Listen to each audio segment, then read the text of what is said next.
Hi again everyone, Scott Player Popcorn fan here, and in this video I'm going to be reviewing Terrifier 3, which came out back in October, a couple months ago, but it's also a Christmas movie, which means that now is also a good time to review this film.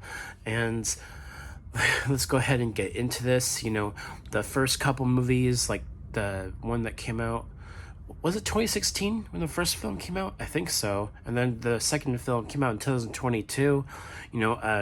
Damien Leone, the director, he's directed all three of these movies, and he's a really good director.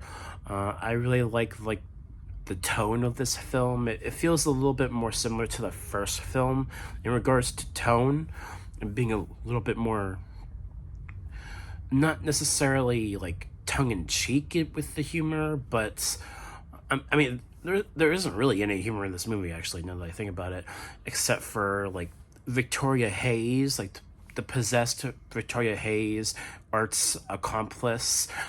She's kind of like she's an interesting accomplice slash character in these movies, and that backstory there for her character in the first couple movies is interesting. And I think Art the Clown, what else has not been said about Art the Clown? He has become such an iconic character within the slasher genre these past several years, and just the way he moves, his facial expressions, and how playful he is, it's really fascinating. And I think he's creepy. He's a creepy clown. He's kind of like a mime a little bit too, because he doesn't talk, and I just think that's really creepy and also just really disturbing at the same time. And you gotta give credit where credit is due with these movies specifically, because these movies are gory, these movies are violent. And that speaking of that, this movie is unrated. It doesn't have a rating, it's unrated, and this movie did surprisingly well at the box office. And for an unrated film, that's kind of unheard of, because this is a movie that is really, really not for the faint of heart. Like, you don't want younger audiences watching a movie like this. It is gory, it is violent, and things happen in this movie that might be sensitive to parents. So yeah, stay away from this movie if you're a parent. Stay away. That's what I'm gonna say about that. And I like the look of it, the cinematography, the music too. Like, there's elements of the score in this movie that kind of reminded me of Nightmare on Elm Street a little bit, and I like that. And also, I also have to give credit where credit is due with the actress playing Sienna Shaw. I really like her character. She's kind of like the Laurie Strode of this franchise now, where she's this final girl who survived at the end of the second film, and chopped off Art's head at the end of the second film. And with where this movie picks up 5 years later after the second film, and the way they opened this movie, like the first 5, 10, 20 minutes movie, the first 5 to 10 minutes of this movie is kind of from Art's perspective a little bit, and I kind of like that. It's really fascinating when they do something like that, having the perspective being from the killer, and like the beginning of this movie kind of started that way, and I thought that was really fascinating.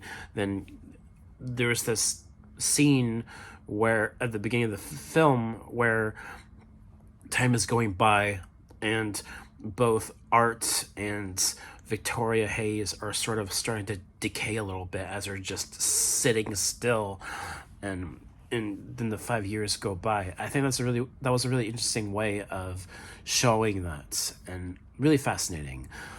I really enjoyed this film, while at the same time there are aspects of it that there's aspects of this movie where you get to the third act, and there's things that happen in which you're not sure if they're actually happening, like because Sienna Shaw, she was hallucinating a couple times throughout the film, and it gets to a certain point where I myself, as an audience member, wasn't sure what was real and was not, and what was not real.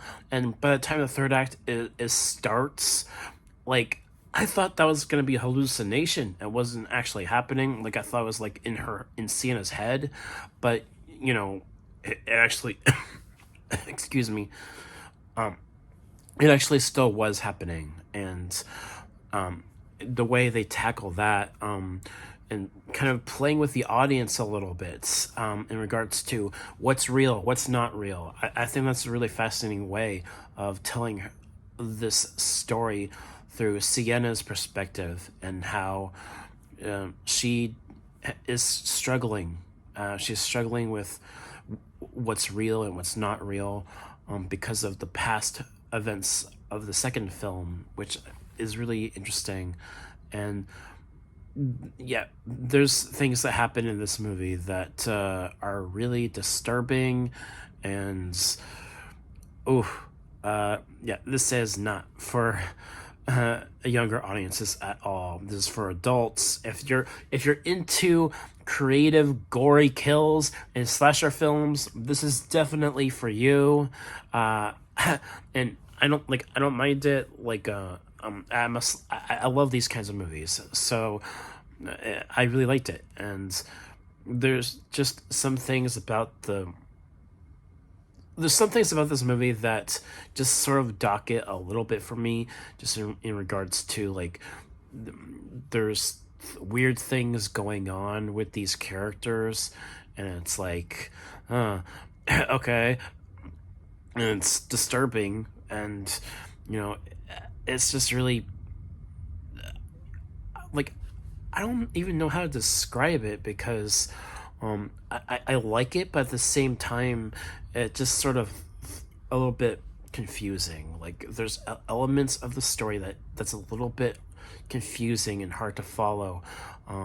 That when it's trying to create this kind of backstory, I guess, for these characters of Art and Victoria Hayes, and what's really going on with them, which is fascinating. But at the same time, I'm just wondering, like, what are they trying to do here? What are they doing? And but other than that, though, this was a very good film, and it takes place during Christmas too, and Art is wearing this Santa costume. There are some really creative kills in this movie, and I like this one scene in the film where Art is kind of playing with these guys in a bar, and he's being playful with them, and then they kind of upset Art a little bit, just a little bit, and then the way Art is, goes on that killing spree, killing people, especially a guy that was wearing a Santa costume, and that was wow, that was a creative kill. So yeah, I thought this was a really good film, and I think I still like the second film the best, but this is definitely a better film than the first one. So if I had to give like a ranking, I'd do the first film at the bottom, then this one, and then Terrifier 2 being my favorite. That'd be my ranking. I'd definitely give this movie, I'd say, I think like a minus or a B plus. Maybe a B plus. I think that'd be my grade for it, B plus. So yes, that is my review for Terrifier 3. I'm really excited to see this franchise continue with Damien Leone continuing to direct. And also, one last thing I want to mention about this movie. Tom Savini had a cameo in this film, and Tom Savini, he's very well known for his makeup work in horror films. So that was a nice, fun little cameo in this, and this was a nice, fun film, even though it was very violent. And that is my review for Terrifier 3. Thank you guys so much for watching, and I'll see you all next time. Peace.